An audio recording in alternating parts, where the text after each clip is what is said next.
आबा पण नाही. राणी, तू नको ना स्वतःला वाईट वाटून घेऊस. आणि हे सगळं काही फक्त तुझ्या एकटीमुळे नाही झालंय अगं. तुझी काही चूक नाहीये त्याच्यात. तुला वाटलं तो विक्रांत होता, आपल्याकडे सगळे पुरावे होते, पण आता झालंय काहीतरी कन्फ्युजन, ते आपण सॉल्व्ह करू ना. तू का एवढी काळजी करतेस? नको त्रास करून घेऊस. आणि मी आहे तुझ्यासोबत. तुला तुला भूक लागली आहे का? मी काही खायला घेऊन येऊ तुझ्यासाठी? नाही, जेवायची इच्छा नाही मला. जेवायची इच्छा तर कोणाचीच नाही. त्या विक्रांत अचानक घर सोडून गेल्यामुळे सगळेच खचलेत. ते सुद्धा माझ्यामुळेच. आणि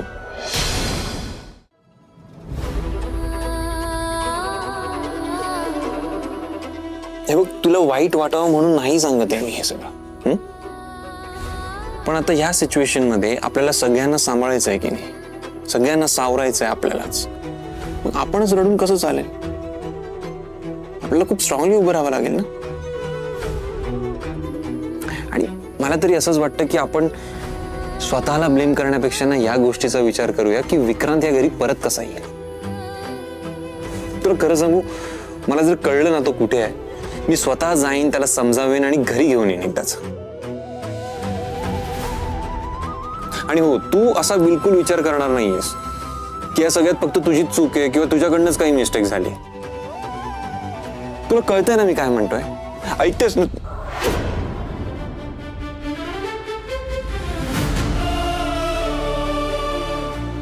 आणि तुझा प्रॉब्लेम काय माहितीये?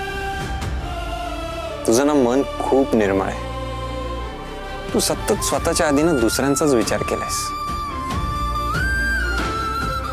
मला नाही माहित एक्झॅक्टली काय झालंय, काय घडलंय, काय खरंय, काय खोटं आहे, मला काही माहित नाही. मला फक्त एवढं माहिती आहे, माझा तुझ्यावर खूप विश्वास आहे. तुला संशय आलाय ना, तुझ्या बोलण्यात लॉजिक असणारच 100%. या सगळ्या प्रश्नांची उत्तर आपण दोघं मिळून सोडू. काहीच काळजी करू नकोस, मी आहे तुझ्यासोबत.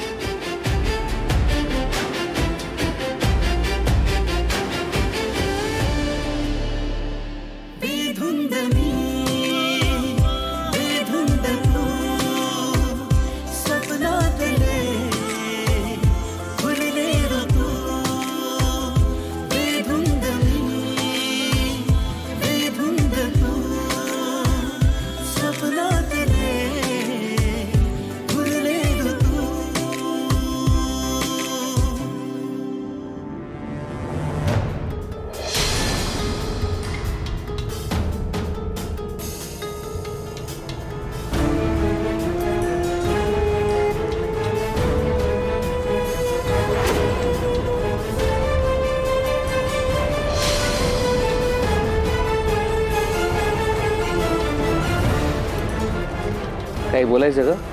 माझं काम केलं. मी काय सांगितलं होतं तुम्हाला?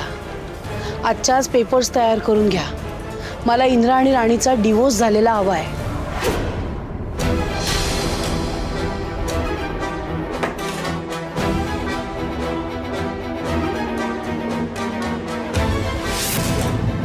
हे बघा मला माहिती आहे, काहीही झालं तरी तुम्ही त्या अवदसेचीच बाजू मांडाल.